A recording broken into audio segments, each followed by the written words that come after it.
Welcome to the Growing in Love for Life podcast, where it's all about saving and strengthening your marriage and creating the relationship you really deserve and want to have. And now, from growinginloveforlife.com, relationship and marriage coach and best-selling author, your host, Liam Naden.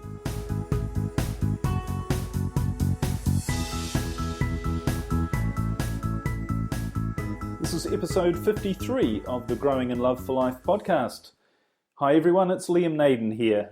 Thank you very much for joining me in this episode of the podcast, which is called Questions You Must Ask If You Want to Save Your Marriage. I think you're going to find the information here pretty interesting if you're wanting to save your marriage. And by the way, before we get started, I want to offer a special welcome to all our Growing in Love for Life subscribers, those of you who are actually subscribers to this podcast. And as you may know, many of the episodes in this podcast are free, and in fact, the first 20 or so are all entirely free. But from then on, I've made the podcast episodes, or the full episodes anyway, available to subscribers only. And some people have asked me why I've done that. And really, primarily, it's about, in fact, one of the things we're going to be talking about today, which is your commitment to saving your marriage. You know, are you really committed to saving it? And if you are, then the information that I share in the podcast, if you felt that there's some value in the free ones, then the small amount per month that the subscription costs is really just a sign of your commitment that you are prepared to just take an extra step to saving your marriage. And of course, my marriage saving programs are really the ultimate step you can take. I think they're amongst the most effective tools you will ever find to save your marriage. But these podcasts are certainly a good step in the right direction. So special welcome to subscribers. If you're not yet a subscriber, I really would encourage you to do that, because you're going to get a lot more information. You're going to get the complete episodes from numbers 21 on from all the podcasts, including this one, of course. All right, well, the topic today, questions you must ask if you want to save your marriage. Now, one of the things you might or might not know is in my 30-day Save Your Marriage Relationship Transformation Program, I offer a free coaching call as part of that. And one of the reasons I do that is usually when people have done the program, they have questions. So the program gets them in a long way towards saving their marriage. In many cases, it's all they need. But often people have questions, or they're stuck in one or two areas.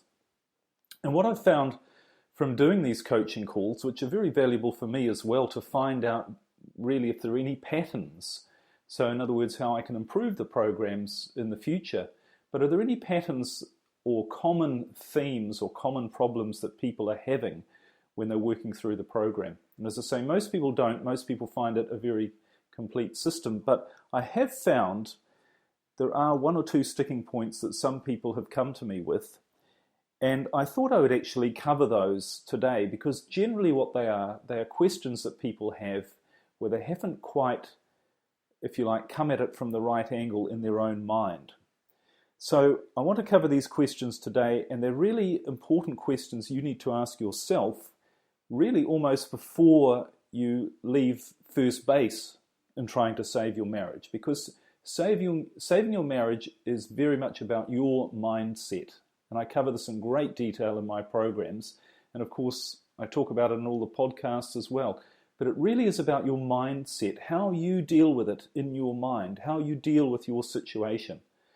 And of course, what tools you bring into your knowledge base, or what new information you gather, things that you can do to apply to making your marriage get back together.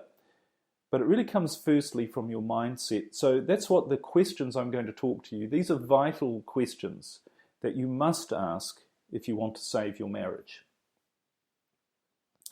All right, so we'll get straight into it. And one thing I should say is it would be useful to have a pen and paper and to write these questions down, because these are deep questions. And you're not necessarily going to be able to answer them truthfully, really truthfully, which is what matters.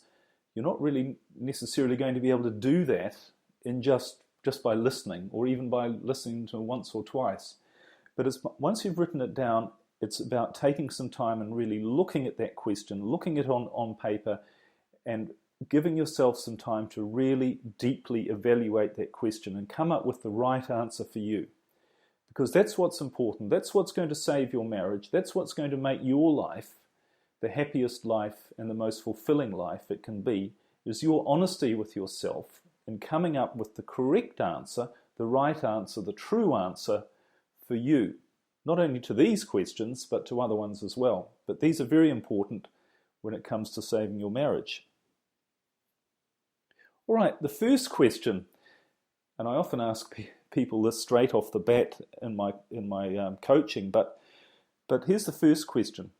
On a scale of 1 to 10, 1 being not at all and 10 being absolutely, desperately, 100% committed, on a scale of 1 to 10, how much do you really want to save your marriage? I'll repeat that question so you can write it down.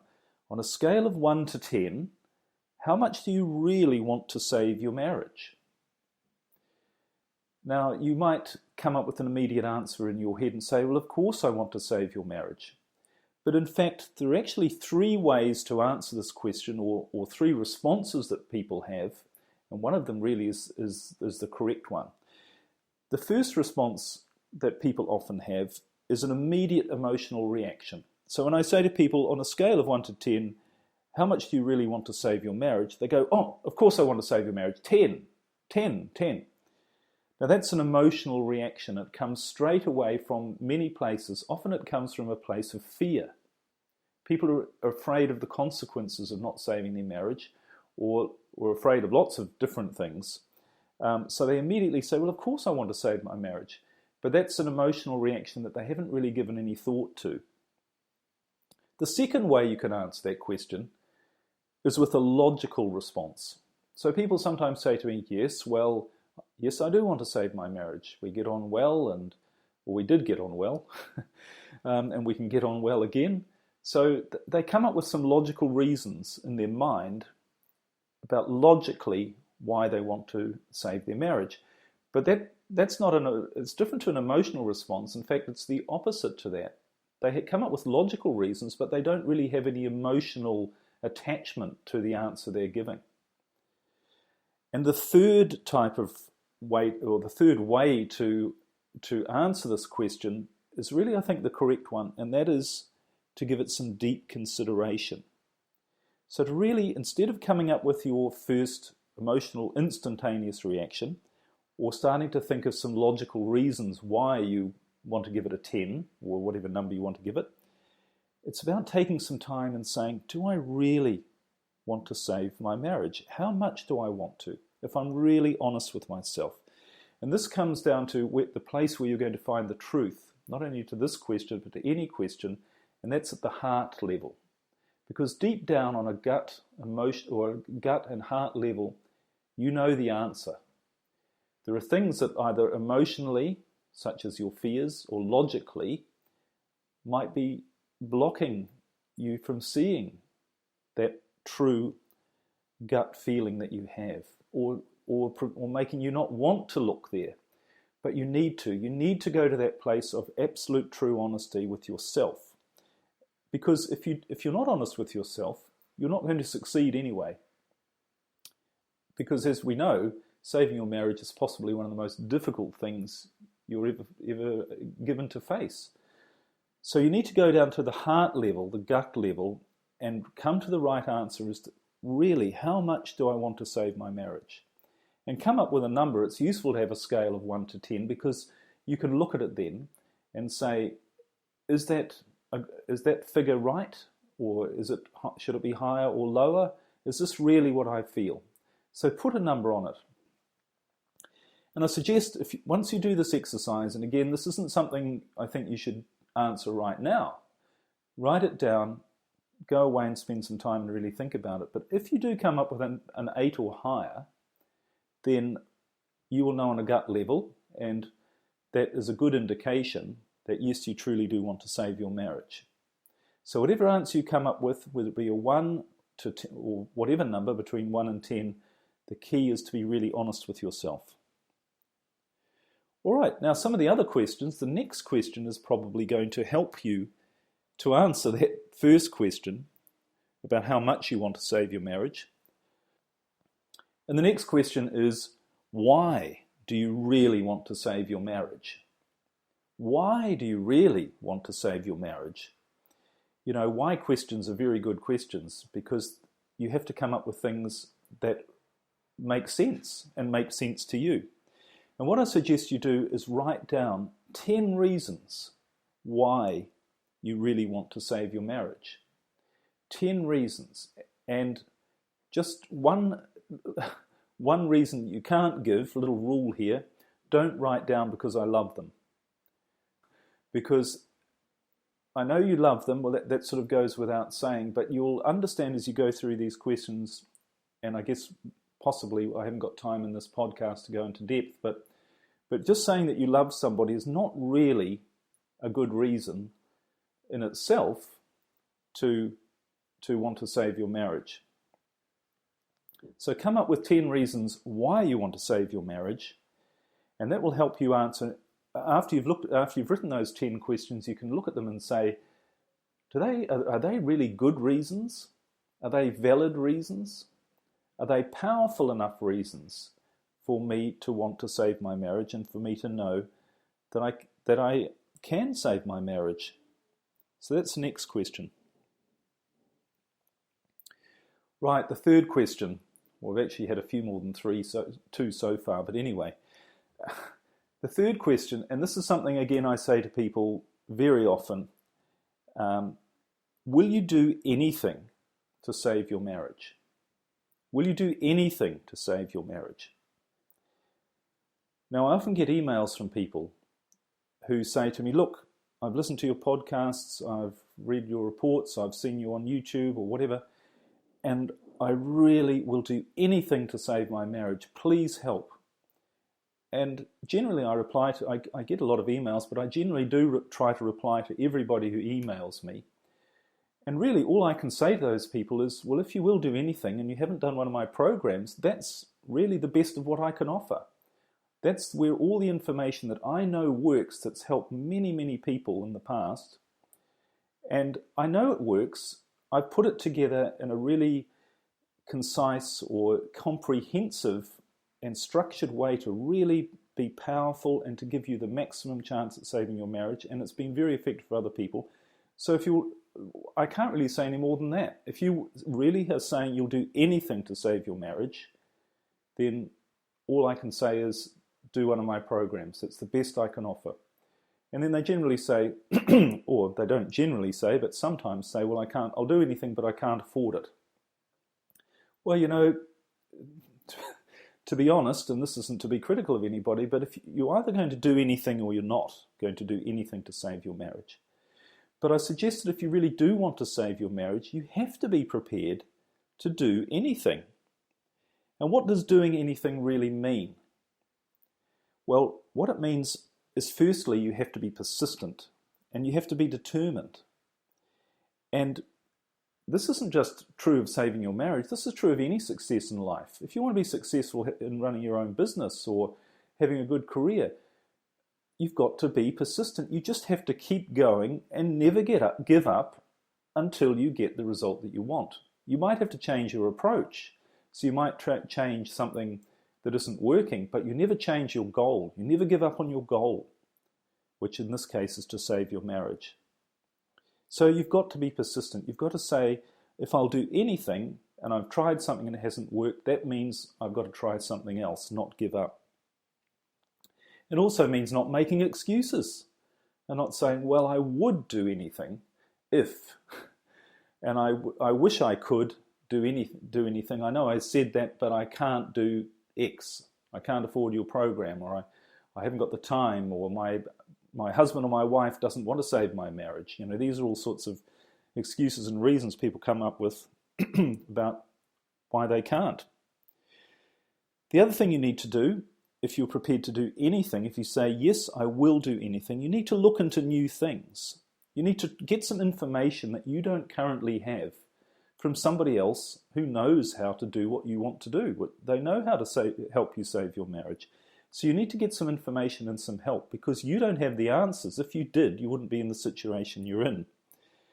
And you also need to try new things and have an open mind and not prejudge. Often people, I feel very much sometimes when I'm talking to people, I say, look, just do this, just try it.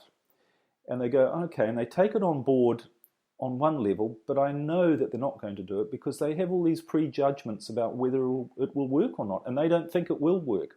And a lot of the things I teach in the programs are very counterintuitive. They're not the things you think would work. And it takes a bit of effort. When people are truly committed and they do try them, they're astounded at the results they get.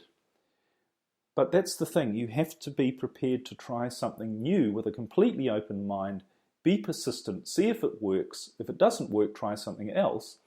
But if it is starting to work, then keep doing it. So that's a really important question. Will you do anything to save your marriage? And again, like all these questions, you really need to be very honest with yourself if you want to succeed. All right, the next question. Is this marriage truly the right one for me? Is the marriage that I'm in truly the right one for me? Now, you might have been married for 20 or 30 years.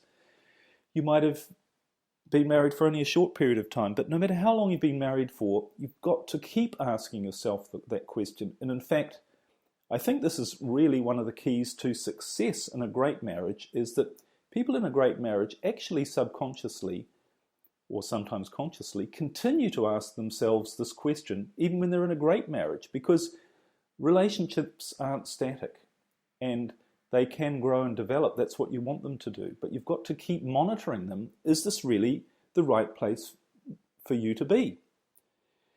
And when you're struggling with your marriage, it's usually, I know it's a very emotionally difficult time and a difficult place to be in your mind. You've got all these things going on, all these pressures going on, and you just feel, if I can just do a few things and just get this sorted, we'll be back to having a great marriage, and my life, so many problems will disappear, my life will be happy again. And oftentimes that's what people are looking for, is a quick instant fix. But the thing you need to ask yourself is this really the right marriage for me? Is this where, even if things were going really well all the time, even if we didn't have any problems, would I really still be happy? Can I imagine myself being happy with this person? And that's not about saying, well, we used to be happy, so therefore we can be happy again, because you've changed. Your spouse has changed. In fact, it's because you've both changed that's probably one of the reasons, if not one of the major reasons, in fact, why you're having problems now. Is because you've developed, and often and usually if there are problems, you've developed in different directions. So you're different people now. So just because you got on really well, maybe at the start of your relationship or for the first while in your relationship, or in many cases you imagine you could get on well, but it's a bit more idealistic than reality. Whatever the situation, you've got to say right now, is this marriage truly the right one for me? Could I really be happy in this marriage if all of our problems were solved? Really important question. All right. So these are big questions, and I'm going over them quite quickly because of the time we have together. But I'm sure you can start to see, if you're writing them down, you're really starting to think about these, that these are enormously important questions, and you need to spend the time really considering them. Maybe going away to a quiet place on your own, turning off the TV and turning off the Facebook, the emails, etc. Just having some quiet time on your own to have a look at all these questions. But the last question I'm going to give you in some ways is the most important, and it's the one you need to really keep as your focus when you answer not only these questions, but any other questions you have about that come up to you in your mind about your life or your marriage. And that question, this most important question, am I being truly honest with myself in answering these questions? Am I really being honest with myself? Honesty, as I said at the beginning, It's about your gut feeling. It's about your heart. What is your heart telling you? And for you to listen to your heart, you need to give it some breathing space. So you need to create some space where you can hear your heart talk to you. So as I said, turn off the Facebook, turn off go away into a quiet space and give yourself some time to really think about this. But you also need to have an open mind and an honesty with yourself to be able to hear your heart and not be afraid of what your heart is going to tell you. Because at the end of the day, what I've really found, not only in my own life, but in looking at the lives of many other people, is the people who follow their heart that really have happy lives. And I know we've all heard that story. Oh yes, follow your heart, follow your heart. But I don't think many people have taken on board what it actually means. What following your heart really means is listening to the deepest voice within you and do what it tells you to do, despite your fears, your misgivings, your doubts, all of those things. They're the ones that are going to stop you from acting on what your heart is telling you. And if you really listen to your heart, you might find that you're going to be called to do some pretty drastic things. It might be to leave your marriage. It might be to do something radically different. It might be to, if you can't afford one of my programs, it might be to find the money to buy one of the programs if your heart tells you that that's what you should do. So you're going to come up with some resistance when you listen to your heart. But your heart is really the only place that is guiding you to be your true self, to be your happy self. And if you want to be happy, if you want to be fulfilled, if you want to save your marriage, you need to listen to what your heart is telling you and you need to act on it. And the thing about fear, and I'm going to cover this in a later podcast, the thing about fear, the funny thing is when you actually start acting on your fears or acting despite your fears, you find things aren't nearly as bad as you thought they were or you thought they were going to be. So really it's about taking action. Firstly, coming to what is your heart telling you about all of these questions, and that's the other word for listening to your heart is being truly honest with yourself. So it's about listening to your heart, being really honest with yourself, coming up with the right answers for you, and then secondly, acting on it. And sure, you're going to make mistakes, because listening to your heart doesn't mean that the process of acting isn't going to involve making mistakes. But if you have that persistence that I talked about right at the beginning, if you have that determination and commitment, and if you say that you will try anything and you try something and it doesn't work, then you're going to try something else. And the great thing about trying something that doesn't work is that you've ticked one off that doesn't work. You're one step closer to finding the thing that does work. Napoleon Hill, many years ago now, wrote a very famous book. I'm sure you've heard of it. You might have even read it.